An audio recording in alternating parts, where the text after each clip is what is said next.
An FTP is a final term project which trainees do here at Arts in their final term to showcase their ability. So they've got the choice of doing a public awareness video, a short commercial or a showreel piece. And what James and Eamon have done is they've decided to do a 90-second trailer for a film called Retribution. So I'll be working with them as their director, and over the next 7 to 10 weeks we'll be putting this together so it showcases the talents that they hope to take out into the industry. Are we stoked? Yeah. Is that an American term? It is. For excited? It is. Then yes. No, we're rigging for the first scene, Kevin. The first thing I thought when the trailer landed on my desk, actually the treatment was given to me by James and Eamon. It was a bit confusing at first. Basically, it was just possession, a horror film based around the premise of possession and revenge. No clue at all what it was about when I first saw it. The idea is that revenge is a force and it's not an action you can control.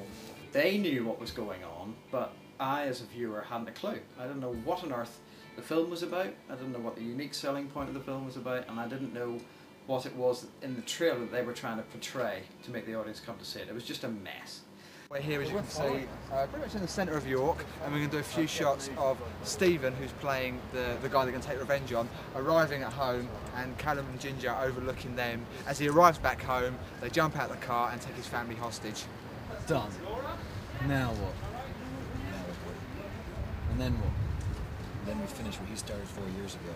And after that? Then I pull this down, and I grab that gun and open the door and we go after him. Well, the trick with trailers is that the people who make the film don't make the trailer.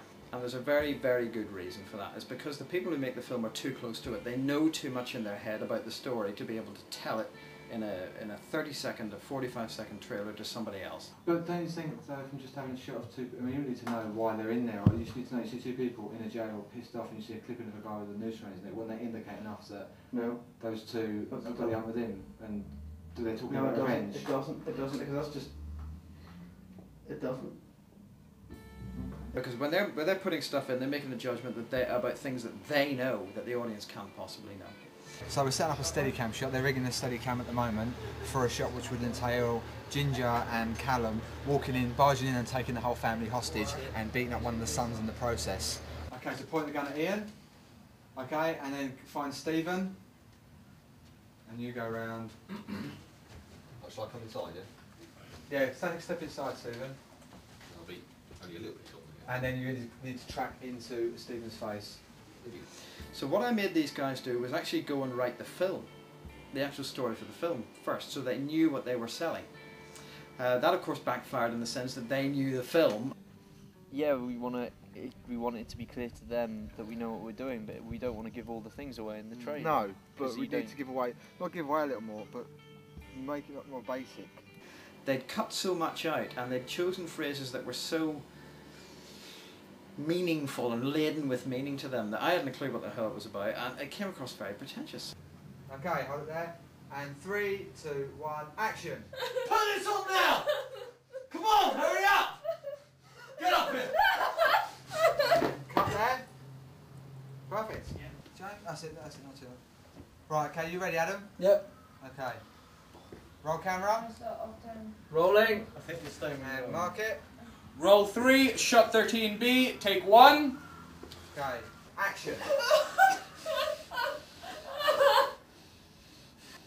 It's coming across as the most pretentious, fake modern piece of creative stuff that I've got my hand on. Really? And it's the voiceover that does it. It starts when you swing the axe and finishes when their head is rolling down the steps. Okay, that's reasonable. Talk about doing it, I don't care. Write songs about doing it, I don't care. Tell your friends it's going to happen real soon, I still don't care. You have to actually do it. Why? Because retaliation is a reflex, and if you've got no reflexes, you're dead.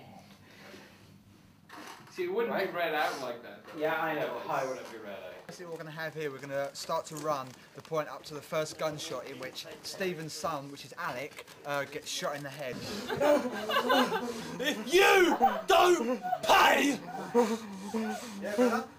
Well, basically, my character's just shot someone in the head, and this is the after effect. My hand's covered in it because I was holding the gun. My face is covered in it because I had him right down here, and I blow his head off while he's sitting right next to me. So hence I get covered. If you don't pay!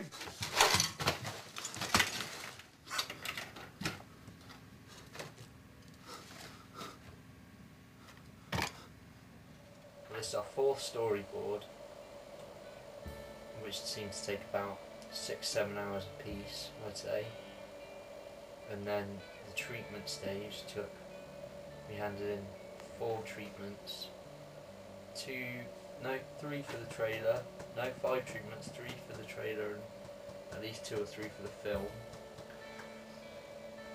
And they were probably 2 or 3 hours a piece. So you do the math, I can't think anymore. This scene is where Ginger is setting Callum on fire. So we see the fire in the foreground and Ginger basically burning Callum, and in the background the stranger walks behind him, and then it cuts just before he gets there. It's basically our last shot, and then we're going to move inside and do the reverse of that.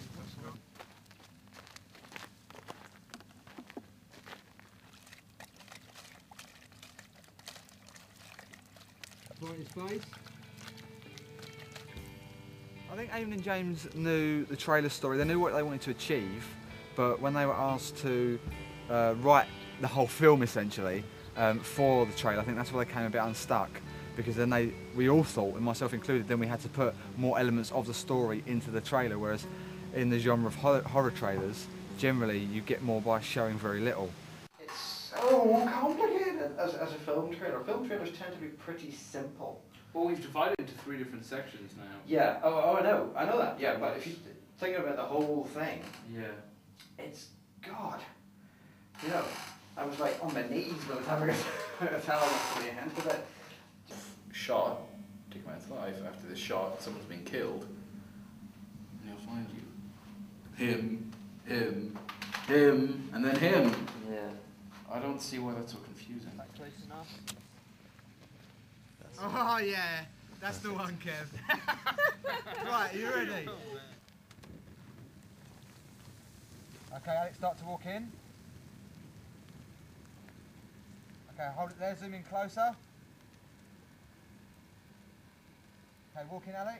Well, Eamon and James have been given a deadline in which, because a lot of the FTPs, their FTP is being shot last, so they've been given a deadline of within the next week they have to have it basically ready, the storyboard, the script, and to be underway with the production side of things. The biggest problem is not convincing ourselves that we can do this and we can make a good FTP. It's convincing the producers, the people who are in charge. Also that our producer hasn't seen it for the past 3 storyboards, and the problem with the last one was we implemented his notes and then Jeff said it didn't work, and we've been going with Jeff's thing again.